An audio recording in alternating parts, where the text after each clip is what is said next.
আব্বু আসসালামু আলাইকুম। Yo what's up guys, it's me Saif. আর আজকে হচ্ছে একটা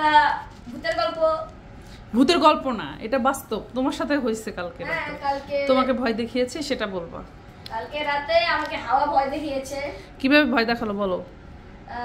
আমি পানি খাবো। কয়টা বাজে তখন? রাত তখন রাত 11টা 12টা বাজে। 12টা বাজে, ঠিক 12টা। তুমি পানি খেতে গেছিলাম। কোথায় গেছিলা? বেসিনের মানে ডাইনিং রুমে? হ্যাঁ, ডাইনিং রুমে। আমি গ্লাসে পানি নিলাম, লাইট অফ করে।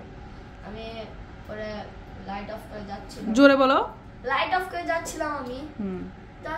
যাচ্ছি। তারপরে ওখানে হয় আমার ভূতের জাম্পস্ক্যার। ওখানে হাওয়া এমন জোরে চলে যেটা আমাদের যে কাপড়ের ঝুড়ি আছে না, ওটা পড়ে গেছে।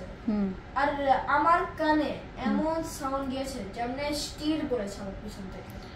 মানে তুমি শুনতে পাইলা যে তোমার পিছনে একটা স্টিল পড়ছে? হ্যাঁ, কিন্তু আসলে একটা প্লাস্টিকের ঝুড়ি ছিল। প্লাস্টিকের ঝুড়ি ছিল, সেটা তো তোমার সামনে ছিল। ঝুড়িটা তো তোমার সামনের দিকে ছিল, বাট তোমার কাছে ফিল হলো যে স্টিলের কিছু একটা তোমার পিছনে পড়ছে।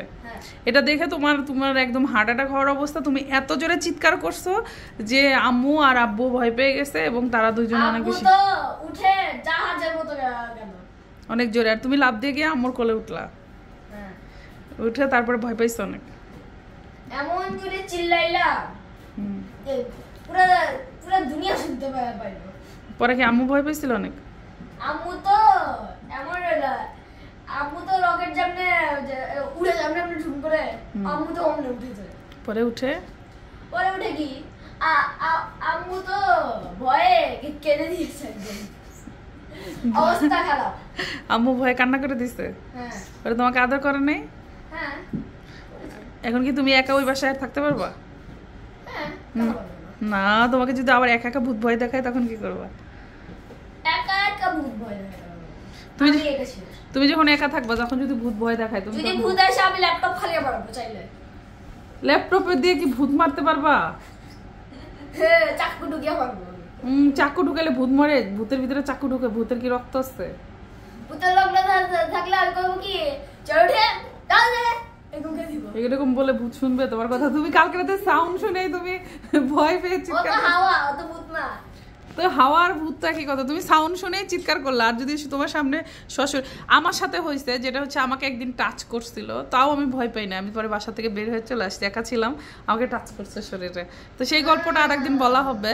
আজকে সাইফের গল্পই শেষ হোক।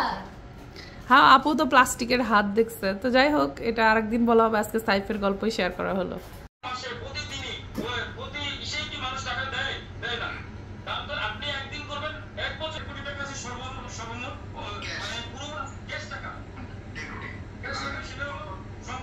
টাকাগুলিকে আপনি কখনোই কারো কাছে প্রকাশ করেন না।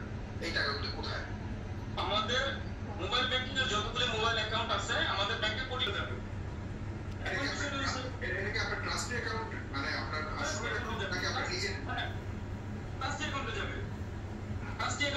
এখন ট্রাস্টি অ্যাকাউন্টে আমার কোটি টাকা আসে সব কিছু। আমি আপনাকে একটা সহজ করে বলি। এই টাকাগুলো আসছে সাধারণ মানুষের দানের টাকা। কেউ 10 টাকা দিয়েছে, কেউ 5 টাকা।